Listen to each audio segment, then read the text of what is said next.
In 1950, the New York Football Giants added a talented Texan to their roster named Tom Landry. For 6 seasons, Landry was a ball-hawking cornerback who recorded 32 interceptions in only 80 games. In 1954, while still playing, he also became assistant coach for what would become a legendary Giants team. You realize we had the greatest coaching staff in the history of the National Football League? Vince Lombardi coached the offense, and Tom Landry coached the defense, and Jim Lee Howe was the head coach. Young, smart, and creative, Landry became defensive coordinator of the Giants in their magical season of 1956. In '56, I think the key to our great year was our defense. And the key to our defense was Tom Landry. The first person I know that brought intelligence, strategy, and tactics into defense was Tom Landry. And he developed the 4-3 defense, which still is the dominant defense in pro football today. And Landry's 4-3 scheme would revolutionize how defense was played in the NFL. The 4-3 was a dominant defense, and Tom Landry was the architect. So we had a great defense in 1956.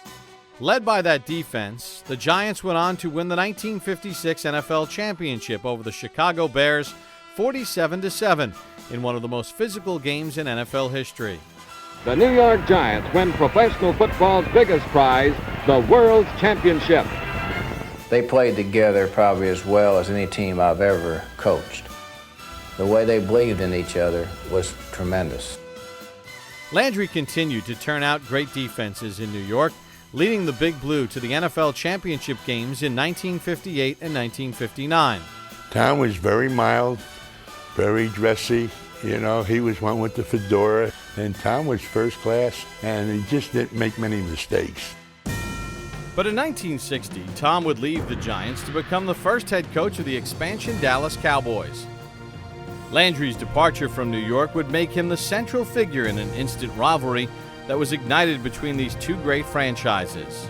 In 1961, the Giants would travel to the Cotton Bowl in Texas, where they would get the better of their ex-coach, trouncing Landry and the Cowboys behind 2 Y.A. Tittle touchdown passes. The Giants take their 4th straight on the road as they crush Dallas 31-10. But an older Giants team would soon see the tide turn in this young rivalry.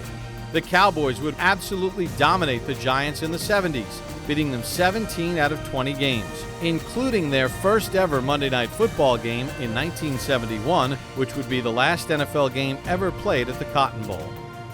In his 29 years as head coach of the Dallas Cowboys, Tom Landry was remembered as one of the greatest and most innovative coaches in NFL history. He led the Cowboys to 2 Super Bowl championships and 20 consecutive winning seasons, a record that still stands today.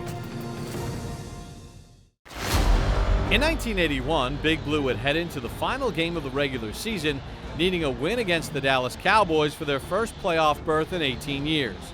I will tell you the psyche of most New York Giant players up until that point was that the postseason was reserved for other teams. We had no clue what playoffs were like, and it was just a different mindset. We've always fallen short, but you know what? We're going to make the postseason. You know those Dallas Cowboys? We're going to beat those son of a guns this year. Led by their tenacious, smothering defense, the Giants would shut out Dallas in the first half, paving the way for Scott Bruner and the offense to capitalize in the third quarter. Touchdown! Amazing catch by Tom Mulledy. But the Giants' lead would be short-lived as Dallas rattled off 10 unanswered points in the fourth quarter. Cosby has a touchdown, Dallas. And Dallas again has come from behind in the fourth quarter. In overtime, the Giants' defense would be put to the test, with Dallas trying to mount a game-winning drive. Danny White. Blitz again. Lawrence Taylor is there. Picked off by Myron Hunt. Still on his feet.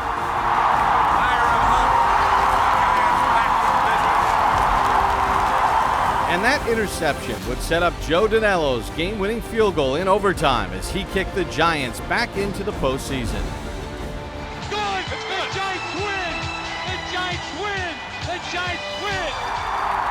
Everyone's happy.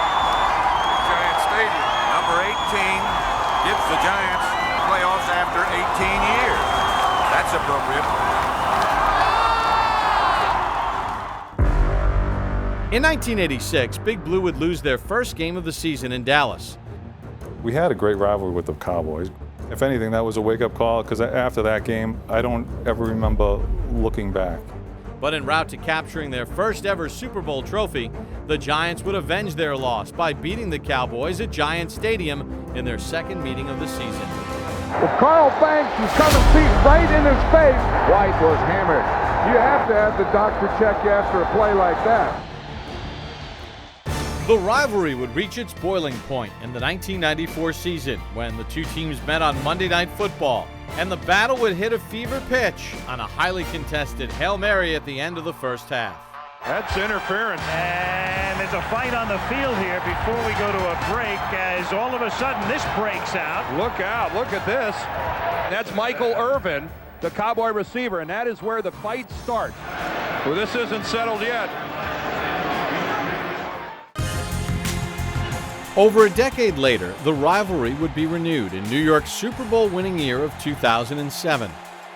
After getting swept by Dallas in the regular season, the underdog Giants would travel to Texas for the highly anticipated third meeting between Big Blue and Big D in the NFC Divisional Playoff game. You sense the arrogance from the Cowboys throughout the season, right? They beat us twice, and hats off to them. We didn't handle our business. If the sting of losing to Dallas twice in the regular season wasn't bad enough, Cowboys owner Jerry Jones would provide some extra motivation for Coach Coughlin and his Giants. Jerry puts 2 tickets to the NFC Championship game on each player's stool in their locker room the night before the game. If Dallas wins, the NFC Championship game is in Dallas. The whole Jerry Jones and the ticket thing, you're guaranteeing that this game, that we don't even have to go out there and play. That had me pissed off, to be honest. It was like a slap in the face, like they didn't respect us at all. That definitely fired us up. That was like, now they're disrespecting us. They beat us twice, and now they're disrespecting us. Nah, we're gonna take it to them. Manning back to throw, swings one left, wide open tumor at the Cowboy 40. I remember I came out of my break, I caught the ball, and I was on balance. So I figured, let me see if I can make some people miss. And I remember dipping my shoulder for some reason, and then I just remember getting the head of steam up and heading down the sideline. Sheds attack, look down the left sideline, 30, 25, 20, 15, 10, 5, touchdown Amani Toomer! 52 yards for the franchise's all-time leading receiver. When you need a big play, he's the guy that does it. I think that really set the tone for the game. So I think that was like the first kind of jab to kind of say, hey, we're here to play today. Even though you beat us twice this season, we're ready to come. In a back-and-forth battle, the divisional playoff would be decided on the game's final drive. Giants trying to pull off the upset. Here come the Cowboys again. High drama in Big D. Here we go, 4th and 11 at the Giants 23. 16 seconds to go. Romo takes the snap. So they snap the ball. Terry Grant sort of runs vertical. He gives me a stem outside, and he bends back. I said, ah. And the minute I turned around, the ball was there. Back to throw, has time to the end zone, intercepted by the Giants! Intercepted by the Giants in the end zone! And when R-Dub put those hands up, I knew it was money. R.W. McQuarters! Way to go, R.W. What a play. The ball was right there, so it was like bam, bam, and I just curled it up and fell down. I'm like, yeah, we're not losing this one. To win that game on an R.W. McQuarters interception in the end zone at the end of it, I've never seen 80,000 people silent, like you couldn't hear anything. And it was by far the greatest feeling of my life. I'm happy about whipping the Cowboys in Dallas. Finish them! Get out of here, Cowboy fans. Go home! And the New York Giants have knocked off the #1 seed in the NFC, and they win the ball game 21-17. That's a great win. That's a great win. Nobody gave us a chance. Jerry just sent the tickets over, so we're all set. Let's have a team. 1, 2, 3. 2 years later in 2009, Jerry Jones would unveil his massive prototype of modern-day arenas, and the Giants traveled to Dallas for the first ever game at Cowboy Stadium. Once again, Big Blue would look to play the role of spoiler. Lobs one right to the sideline, sliding catch and drop. Manningham, then he caught it again. Touchdown! And the New York Giants have defeated the Dallas Cowboys. The Cowboys lost the final game in Texas Stadium, and they lose the first game in Cowboys Stadium. In 2011, the Giants would find themselves with their backs against the wall, needing a desperate win in Dallas to keep their playoff hopes alive. It was a must-win game, you know. It was a team in our division. We needed to win, and I'll do what it takes to win. And I told my teammates that, and that's what I did. And that's a safety. Jason Pierre-Paul, relentless effort there. You're really making a name for yourself tonight, boy. Hell of a job, Blue! JPP would simply dominate the Cowboys, recording 8 tackles, a safety, a forced fumble, and 2 sacks of Tony Romo. You're in his head already. See the replay, you're in his head. Let's go. But New York still found themselves trailing Dallas by double digits late in the fourth quarter, and as he had done all season long, Eli Manning would lead the Giants' comeback.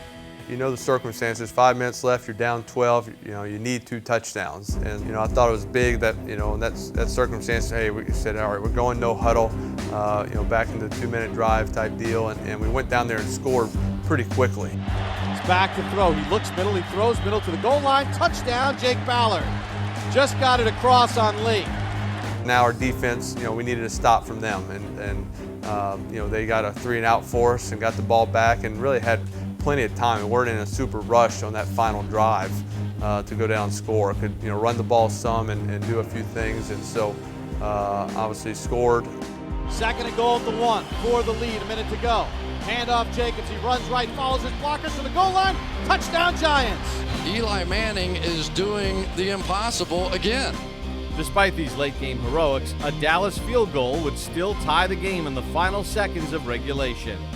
And now Dan Bailey will try to tie this up with a 47-yarder from the left hash with 6 seconds to go. What a game. Basically, it was a field goal that we needed to block, and which will send us to overtime, and, I didn't want to go in overtime, so we did whatever it takes, and Coach Coughlin called a timeout, and, it gave us extra time to rest, and I told myself I could block it, and I wound up blocking the field goal. Snap is good again. Kick on its way, and it's blocked! Blocked by the Giants, and it bounds into the end zone and through the back of the end zone, and the Giants will win it. Individual rose up. Yep, Jason Pierre-Paul, JPP. And the New York Giants have saved their season as they've come to Dallas and defeated the Cowboys. First thing went to my mind, we won. And everybody was running on the field and took it back to the locker room and celebrated. And on to the next game. What a guy! What a guy! 3 weeks later, the scene would shift to MetLife Stadium, but the stakes were the same. With the NFC East title and a playoff berth on the line, the Giants and Cowboys would clash in the final game of the regular season. Every time you walk out that tunnel in the stadium and it's a divisional game and it's the Cowboys, that is a stage set for a king to shine. The NFC East Championship at stake tonight as the New York Football Giants and the Dallas Cowboys square off for NFC East supremacy. We're 60 minutes from being NFC East champion. Let's lay it all on the field. Hold on 3. 1, 2, 3, 4. We needed to win out to get to the playoffs. We knew this team was in our way in order for us to get there. And going into that game, we were clicking on all cylinders. This is a 3rd and 1 at their own 26. I remember getting my release and shaking out to the sideline, and Eli hit me right in stride. Throws it left. Cruz has got it. Down the left sideline he goes. And I start going up the sideline, and I'm hitting it. Across midfield to the 40, to the 30. So as I'm running, I'm like, I kind of see myself running on the screen, and I look up, and I'm like, oh, I can see behind me here. Let me just keep looking at this because I can tell how far back they are if I just keep my eyes on the Jumbotron. And it just ended up being such an amazing shot going up the sideline as I looked up, because that's when I saw Terrence Newman kind of dive at my legs. And once I knew T. New didn't catch me, I was like, this is going to be a touchdown. To the 20, to the 10, to the 5, touchdown Victor Cruz! 74 yards, and he's done it again! And it's going to be another tremendous moment in Giants history. And for me to get in the end zone and have everybody going crazy, there were like 3 kids over there dancing salsa. It was just so much going on, so much love, and so much craziness in the stadium. But in that moment, it was on full display. Cruz's iconic touchdown paved the way for the Giants defense to do what they do best, get after the quarterback. Here comes Kiwanuka. He gets away from him. Now Jason Pierre-Paul will sack Romo back at the 29. Romo takes the snap. He's back to throw. He's under pressure, and he's going to get sacked back at the 15. O.C. Umenyiora gets it. A glut of pass rush. You can never have enough pass rush. They got enough. They got enough. First and goal, Giants at the 4. Manning going to throw it left for Nix. Touchdown, Giants. Eli Manning just set an NFL record with his 15th fourth-quarter touchdown pass, breaking the tie with the great Johnny Unitas and his great brother Peyton. And the lead is now 17 as the Giants close in on the NFC East Championship. It's kind of like, all right, sometimes you have it. Hey, we did our part, D. Yeah, we got the lead. And everyone knows I hate Dallas. You get a sack. 3rd and 6 for the Cowboys at their own 46. That play is probably one of my favorite plays of the season, getting an opportunity to kind of end the game and sack Tony Romo. Romo back to throw, under pressure, avoids the Tuck sack. Rolls right, now sacked by Tuck, fumbles the football. And the Giants have it, and that's your ball game. And they're celebrating in the aisles at MetLife Stadium. The New York Giants are the NFC East champions. Congratulations to the NFC East champions.